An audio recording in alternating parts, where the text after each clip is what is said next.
At that point, you guys are down. Are you just saying, "Hey man, I ain't trying to get hurt here"? Like when they only give you 3 minutes to warm up after a 37-minute delay, what are you telling yourself? Because you gotta. I mean, you want to last. So you don't want to pull a hammy or what? Are you just trying to say, "Hey, I'm just trying to get out of here safe"?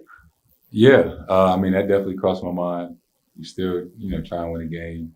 You just sat for 37 minutes, and again, it was just weird. Like, I never been through anything like that.